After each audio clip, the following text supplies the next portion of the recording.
હવે બુકનો કોયડા નંબર 6.5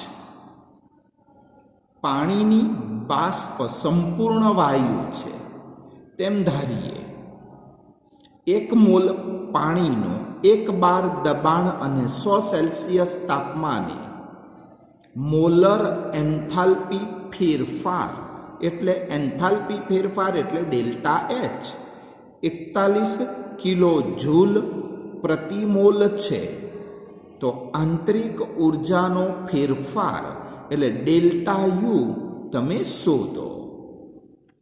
હવે એ delta you ક્યારે શોધવાનું? તો 1 મોલ પાણી એને 1 બાર દબાણે 100 સેલ્સિયસ તાપમાને બાષ્પમાં ફેરવવામાં આવે છે. એટલે કે H2O લિક્વિડ એમાંથી H2O ગેસ, અને ત્યાર પછી 1 મોલ પાણી એને બરફમાં પરિવર્તિત કરો એટલે કે H2O liquid two H2O solid એમાં પરિવર્તિત કરો ત્યારે પણ આંતરિક ઉર્જાનો ફેરફાર શોધો. એટલે કે આ બંને પરિસ્થિતિ માટે ડેલ્ટા એચ ઉપરથી ડેલ્ટા યુ તમારે શોધવાનું છે. તો વિદ્યાર્થી મિત્રો, હવે આપણે જોઈએ કોયડા નંબર 6.5. હવે પાણી એની વરાળ સંપૂર્ણપણે બાષ્પ છે, એના મોલ બરાબર 1 મોલ છે.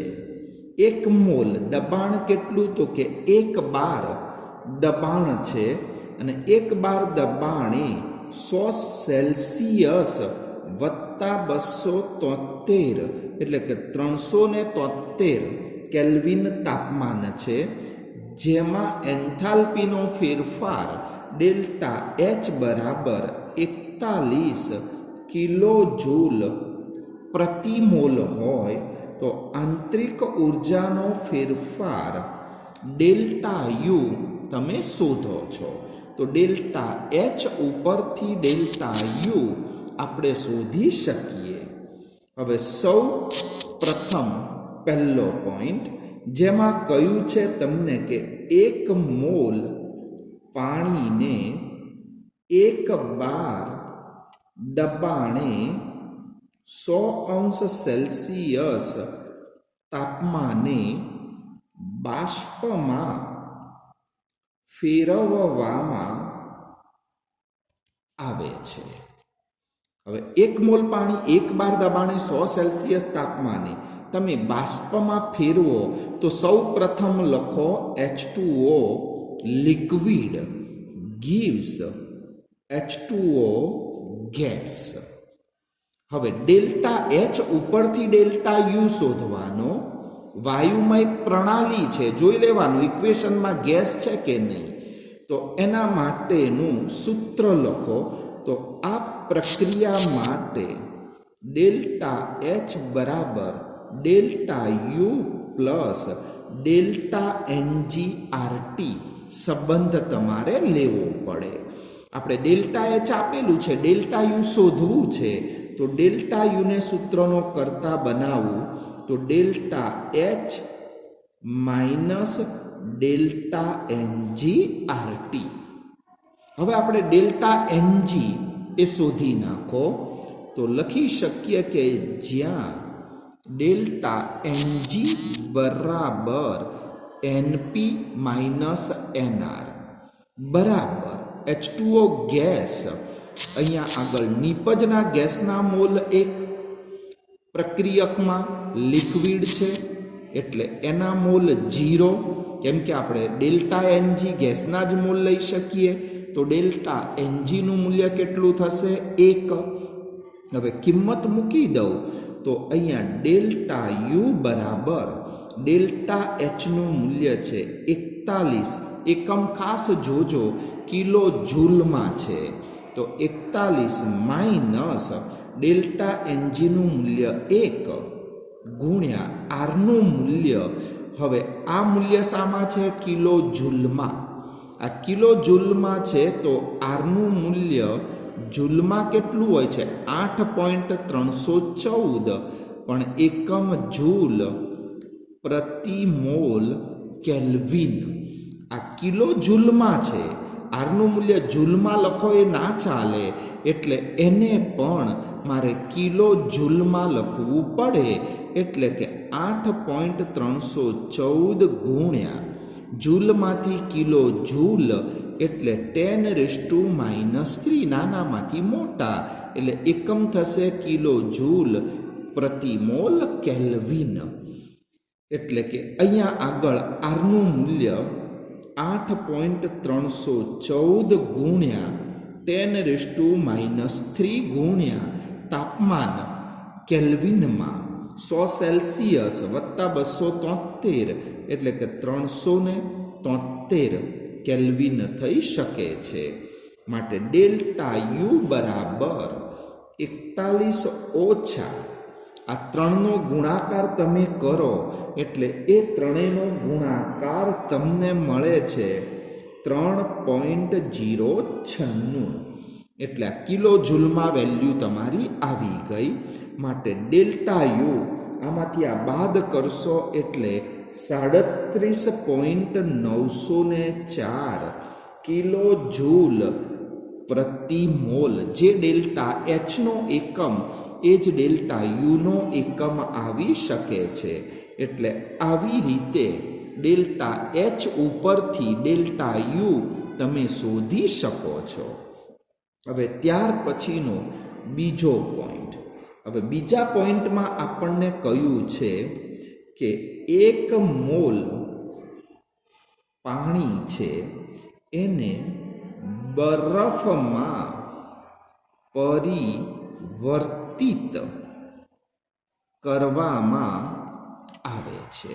હવે 1 મોલ પાણીને તમે બરફમાં પરિવર્તિત કરો છો, સમીકરણ લખો H2O liquid gives H2O solid. હવે આ લિક્વિડ અને સોલિડ છે, પ્રવાહી અને ઘન. તમે આ સંબંધનો ઉપયોગ ના કરી શકો. કેમ તો કે આ તો ફક્ત વાયુમય પ્રણાલી માટે જ છે, ડેલ્ટા NGRT.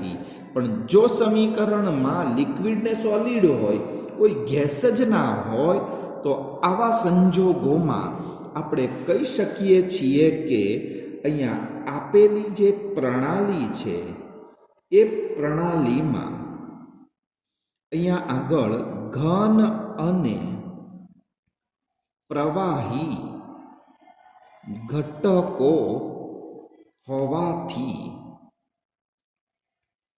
તેના કદમાં ફેરફાર થતો નથી. હવે તમે કોઈ પણ ઘન કે પ્રવાહી હોય, એ ઘન કે પ્રવાહી ઉપર તમે દબાણ લાગુ પાડી શકતા નથી. સૂત્ર તો છે કે ડેલ્ટા એચ બરાબર ડેલ્ટા યુ પ્લસ સોલિડ અને લિક્વિડ માટે કયું સૂત્ર આવે?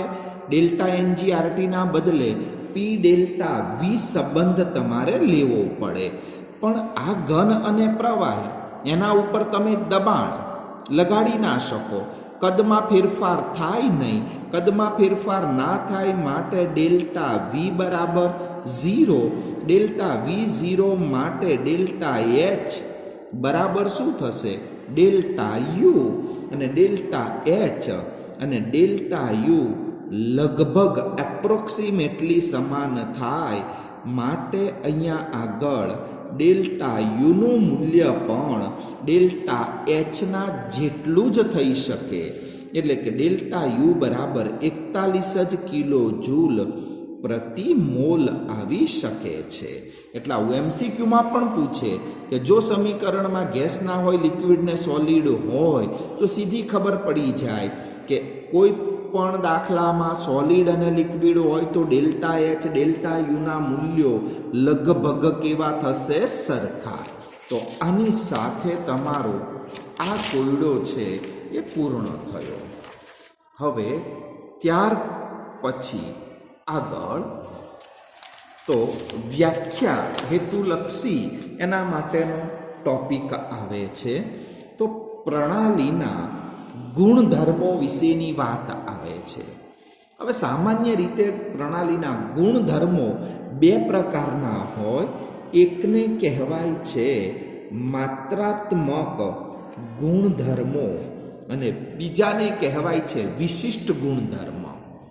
તો પ્રણાલીના ગુણધર્મો બે પ્રકારના, માત્રાત્મક ગુણધર્મ અને વિશિષ્ટ ગુણધર્મ. હવે માત્રા એટલે શું? પ્રમાણ. શબ્દ ઉપરથી જ તમે મિનિંગ કાઢી શકો છો.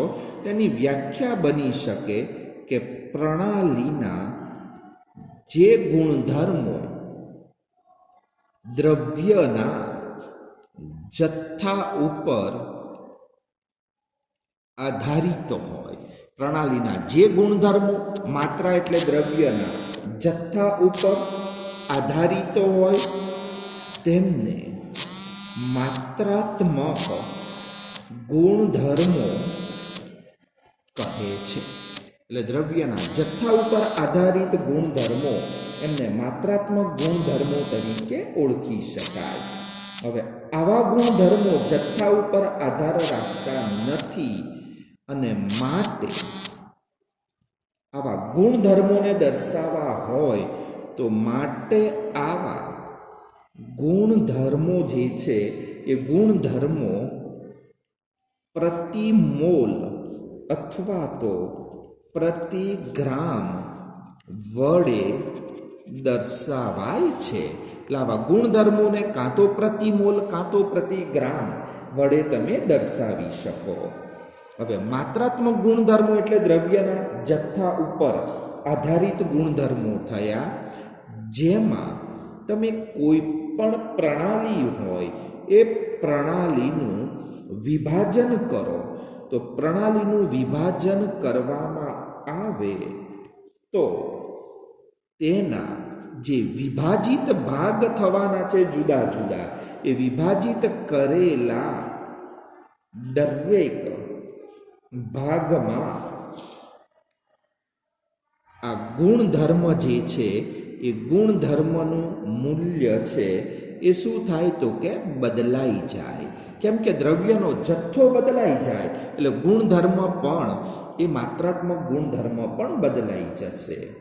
ઉદાહરણ તરીકે ધારો કે આપણે કોઈ એક પાત્ર છે, કોઈ એક પાત્રની અંદર વી કદ છે ને તાપમાન ટી છે. હવે ટી તાપમાને વી કદ ધરાવતા પાત્રમાં તમે કોઈ એક વાયુને ભરેલો છે. હવે ત્યાર પછી એનું વિભાજન કરવામાં આવે છે. એને બે ભાગમાં તમે વહેંચી દીધો.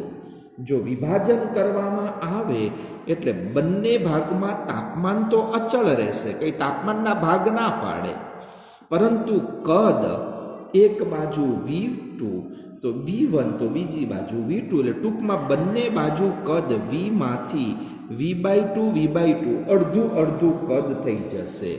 એટલે કે આ જે કદ છે એ કદમાં શું થયો? ફેરફાર થયો.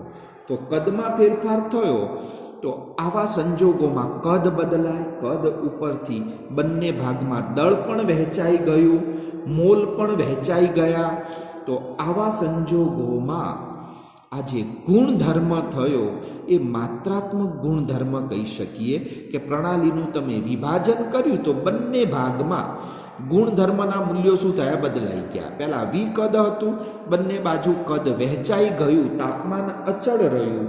તાપમાન ભલે અચળ, તો તાપમાનનો આધાર દ્રવ્યના જથ્થા ઉપર નથી, તો તાપમાનને માત્રાત્મક ગુણધર્મ ના ગણી શકો, પણ કદ જે છે એ માત્રાત્મક ગુણધર્મ ગણી શકાય.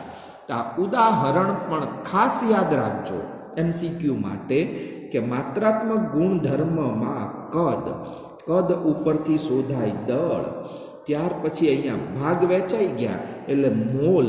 તો માત્રાત્મક ગુણધર્મમાં દળ, કદ અને મોલ ઉપરાંત આવી શકે છે ઉત્કલન બિંદુ અને ગલન બિંદુ, જેને કહેવાય ઉબી અને ગબી. ગબી ઉબી છે, ગલન બિંદુ ઉત્કલન બિંદુ એ પણ માત્રાત્મક ગુણધર્મ તમારા કહી શકાય. વધુમાં આંતરિક ઉર્જા, મુક્ત ઉર્જા. તો આંતરિક ઉર્જા, મુક્ત ઉર્જા, એન્ટ્રોપી એન્ટ્રોપી, એન્થાલ્પી. તો એન્ટ્રોપી, એન્થાલ્પી એ પણ બદલાય, એ પણ માત્રાત્મક ગુણધર્મ તરીકે તમે ઓળખી શકો. અને ત્યાર પછી ઉષ્મા ધારિતા, કે જે શબ્દ આપણી એક્ઝામમાંથી નીકળી ગયો છે, કોર્સ ટૂંકો થયો એમાં, પણ આ ઉષ્મા ધારિતા પણ આવી શકે. તો આ બધા જ માત્રાત્મક ગુણધર્મ એના ઉદાહરણ ગણી શકાય છે. તો ઉદાહરણ બી ખાસ યાદ રાખજો. પૂછવામાં આવે વિકલ્પમાં કે નીચેનામાંથી કયો માત્રાત્મક ગુણધર્મ છે, એટલે એક તો દળ, કદ અને મોલ, ત્યાર પછી તો કે ગબી ઉબી, પછી આંતરિક ઉર્જા, મુક્ત ઉર્જા, એન્ટ્રોપી, એન્થાલ્પી અને ઉષ્મા ધારિતા. તો આટલા ગુણધર્મો થયા. એ ગુણધર્મોને માત્રાત્મક ગુણધર્મ ગણી શકાય છે. ત્યાર પછી તેનાથી વિરુદ્ધ આવે છે કે વિશિષ્ટ ગુણધર્મો. તો વ્યાખ્યા આનાથી ઊંધી આવે કે જે દ્રવ્યના જથ્થા ઉપર આધારિત એ માત્રાત્મક હોય તો કહી શકાય કે પ્રણાલીના જે ગુણધર્મો દ્રવ્યના જથ્થા ઉપર આધારિત નથી તેવા ગુણધર્મોને વિશિષ્ટ ગુણધર્મો કહે છે. તો જે ગુણધર્મો દ્રવ્યના જથ્થા ઉપર આધારિત નથી અથવા તો એના કદ ઉપર આધારિત નથી એવા ગુણધર્મોને વિશિષ્ટ ગુણધર્મો તરીકે ઓળખી શકાય છે. આવા વિશિષ્ટ ગુણધર્મો છે એમાં માત્રાત્મક ગુણધર્મનો એકમ હોય, પ્રતિ મોલ એટલે મોલ ઇનવર્સ, પ્રતિ ગ્રામ એટલે ગ્રામ ઇનવર્સ, એટલે માત્રાત્મક ગુણધર્મમાં એકમ હોય છે. આ પણ એમસીક્યુ. પણ વિશિષ્ટ ગુણધર્મ કે જે દ્રવ્યના જથ્થા ઉપર આધારિત નથી અને એ જથ્થા ઉપર આધારિત નથી માટે તેનો કોઈ એકમ હોતો નથી. એટલે કે તેને પ્રતિ મોલ કે પ્રતિ ગ્રામ પદમાં દર્શાવવાની જરૂર પડતી નથી. હવે આ જે વિશિષ્ટ ગુણધર્મ કે જેમાં મેં કહ્યું કે તમે પ્રણાલીના ભાગ પાડો પણ એ ગુણધર્મ ના બદલાય. વાયુને 2 ભાગમાં વહેંચી દીધો પણ તાપમાન તો બંને બાજુ એક જ સરખું જ રહેશે. તો વિશિષ્ટ ગુણધર્મ એના ઉદાહરણમાં એક આવે છે તાપમાન, ત્યાર પછી દબાણ, બંને ભાગમાં દબાણ પણ એનું એ જ રહે.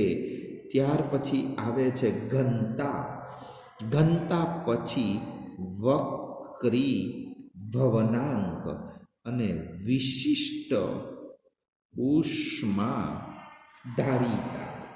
તો આ જે ગુણધર્મો થયા કે તાપમાન, દબાણ, ઘનતા, વક્રી ભવનાંક, વિશિષ્ટ ઉષ્મા ધારિતા. વિશિષ્ટ ઉષ્મા ધારિતા ઉપરાંત મોલર કદ, મોલર ઉષ્મા ધારિતા, મોલર સાંદ્રતા એટલે કે મોલારિટી. આ બધા જ ગુણધર્મો થયા. એ બધા જ ગુણધર્મો સામાન્ય રીતે વિશિષ્ટ ગુણધર્મો તરીકે ઓળખી શકાય કે જે પ્રણાલીના મોલ ઉપર આધારિત છે. તો આવી રીતે આ વિશિષ્ટ ગુણધર્મ થઈ શકે છે. તો આની સાથે આ ટોપિક તમારો પૂર્ણ થયો. એટલે આ ગુણધર્મોના 2 પ્રકાર એ પણ ટોપિક તમારો બુકનો પૂર્ણ થશે. અને ત્યાર પછી આવે છે ઉષ્માધારિતા, પણ એ આપણા ટોપિકમાંથી કેન્સલ છે. આ સાલ તમારે કરવાનો નથી. નીટ અને JEEમાં એના MCQ હોય, એક જરૂર પડે તો ખાલી સૂત્ર 1-2 તમારે ધ્યાનમાં રાખવાના છે. બાકી થિયરીમાં કે MCQમાં તમને પૂછાશે નહીં. જેમાં સામાન્ય રીતે જે ઉષ્માધારિતા છે એ ઉષ્માધારિતા એ કોને કહેવાય કે કોઈ પણ પ્રણાલીના તાપમાનમાં 1 સેલ્સિયસ કે 1 કેલ્વિનનો વધારો કરવો હોય, તાપમાનમાં 1 સેલ્સિયસનો વધારો કરવા આપવી પડતી જે ઉષ્મા એ ઉષ્માના જથ્થાને ઉષ્મા ધારિતા તરીકે તમે ઓળખી શકો. એટલે કે અહીંયા આગળ આપવી પડતી ઉષ્મા એ તાપમાનના સમપ્રમાણમાં હોય. ક્યુ ચલે છે ડેલ્ટા ટી, અને આવા સંજોગોમાં શોષાયેલી ઉષ્મા જે છે એ ક્યુ બરાબર અહીંયા આગળ અચળાંક મૂકો સહગુણાંક ઇન્ટુ ડેલ્ટા ટી એવું પણ થઈ શકે છે. એટલે કે અહીંયા સૂત્ર આવે કે ક્યુ બરાબર સી ગુણ્યા ડેલ્ટા ટી. તો ક્યુ બરાબર સી ગુણ્યા ડેલ્ટા ટી, જ્યાં સી એને કહેવાય છે ઉષ્માધારિતા. તો અહીંયા આગળ ઉષ્માધારિતા સી બરાબર ક્યુ બાય ડેલ્ટા ટી. ઉષ્માધારિતા સી, એક આ સૂત્ર ધ્યાનમાં રાખવાનું છે કે કોઈ પણ પ્રણાલીના તાપમાનમાં 1 સેલ્સિયસનો વધારો કરવા જરૂરી ઉષ્માના જથ્થાને ઉષ્માધારિતા કહેવાય. પણ નીટ અને જેડબલી માટે ઉષ્માધારિતા સી બરાબર ક્યુ બાય ડેલ્ટા ટી. આનો એકમ શું થશે? તો ઉષ્માનો એકમ શામાં હોય? જૂલ હોય કાં તો કેલરી હોય. તાપમાનનો એકમ શું હોય? કેલ્વિન હોય. એટલે જૂલ પ્રતિ કેલ્વિન એનો એકમ થઈ શકે છે. એટલે એક પોઈન્ટ તમારો આ પતી ગયો. હવે ત્યાર પછી અહીંયા આગળ મોલર ઉષ્મા ધારિતા એવો પણ શબ્દ છે. તો અહીંયા આગળ આ ફક્ત શું છે? જાણ માટે, પરીક્ષામાં કરવાનું નથી તમારે. તો મોલર ઉષ્મા ધારિતા. તો મોલર એટલે શું આવે? ખાલી 1 મોલ પદાર્થ, 1 મોલ પદાર્થના તાપમાનમાં 1 સેલ્સિયસ કે 1 કેલ્વિનનો વધારો કરવા જરૂરી ઉષ્માના જથ્થાને તમે મોલર ઉષ્મા ધારિતા તરીકે ઓળખી શકો છો. અને મોલર ઉષ્મા ધારિતા છે જેમાં સામાન્ય રીતે સૂત્ર સી બરાબર ક્યુ બાય એમ ડેલ્ટા ટી થશે. જેમાં એમ એટલે દ્રવ્યનો જથ્થો, અને દ્રવ્યનો જથ્થો હોવાથી એનો એકમ છે એ જૂલ પ્રતિ કેલ્વિન અને ગ્રામ થઈ શકે છે. એટલે જૂલ પ્રતિ કેલ્વિન ગ્રામ એ એકમ મોલર ઉષ્મા ધારિતા એનો ગણી શકાય.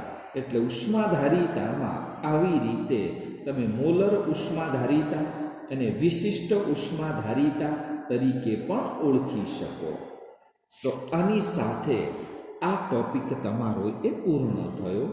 વધુમાં અહીંયા આગળ 2 પ્રકારની ઉષ્માધારિતા હોય છે. અચળ દબાણે, જો અચળ દબાણે ઉષ્મા ધારિતા હોય તો અચળ દબાણે ઉષ્માધારિતાને સીપી વડે દર્શાવાય, અને અચળ કદે ઉષ્મા ધારિતા એને સીવી વડે દર્શાવી શકાય છે. તો અચળ કદે ઉષ્માધારિતા સીવી, સાઈડમાં સ્મોલ વી, અને અચળ દબાણે ઉષ્માધારિતા સીપી. આ સીપી અને સીવી એ બંને વચ્ચેનો સંબંધ. તો સીપી અને સીવી એ બંને વચ્ચેનો સંબંધ દર્શાવતું સૂત્ર છે, જે સૂત્રની અંદર સીપી માઇનસ સીવી બરાબર આર.